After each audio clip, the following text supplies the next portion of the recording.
Speaking of identical, I'm assuming you maybe got to see a little bit of Ghost, but what are your thoughts about the next generation consoles and what they're bringing into Call of Duty?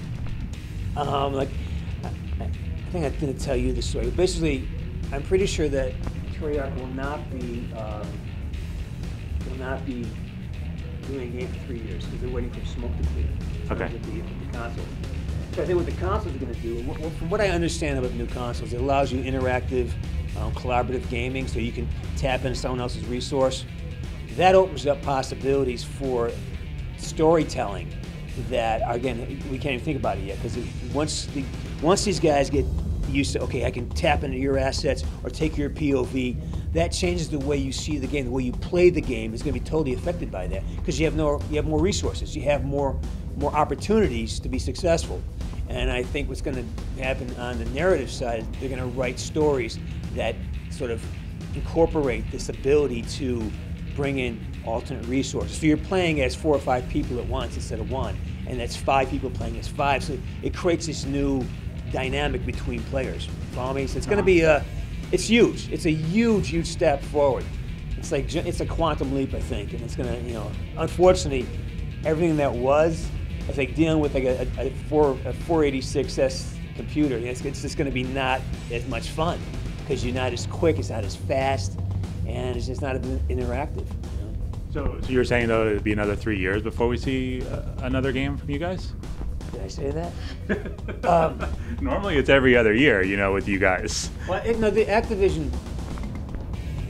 I think what's happening is Activision's smart enough to know that before you invest the amount of time, energy, and money they do into making the Black Ops series, they need to be sure of what the technology is providing. So if you write a story and it's not enough story, you got this technology, this capability, and you're not filling that capability, you fall short. And if you overwrite, so I think they need to pull back and sort of give it time to see what the technology does, let it breathe a bit.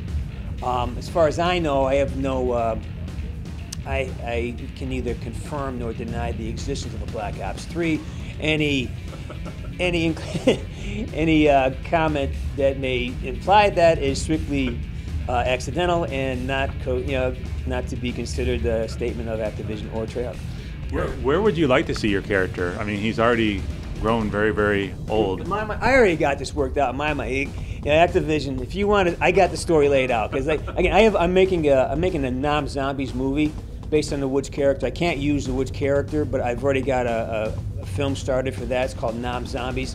Got half the cast from Black Ops, already involved.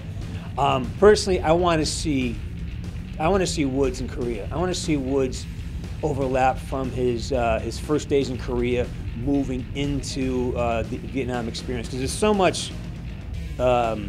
things happening today that were the genesis in that time period, based from 1954 until 1965, especially on the Korean Peninsula. Now, with North Korea being like they are at this point, that came from someplace.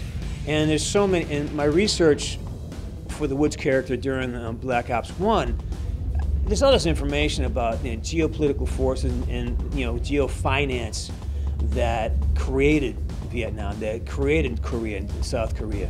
So I love to see them go into it, and now that there's 50 years distant, we can open up some of the books. Oh, here's the truth of what happened in the Gulf of Tonkin. Here's what happened in Korea. And so I think investigating that would be timely and a lot of fun. Plus, I'm a fan of Woods, so I'd love to see him back in a larger capacity.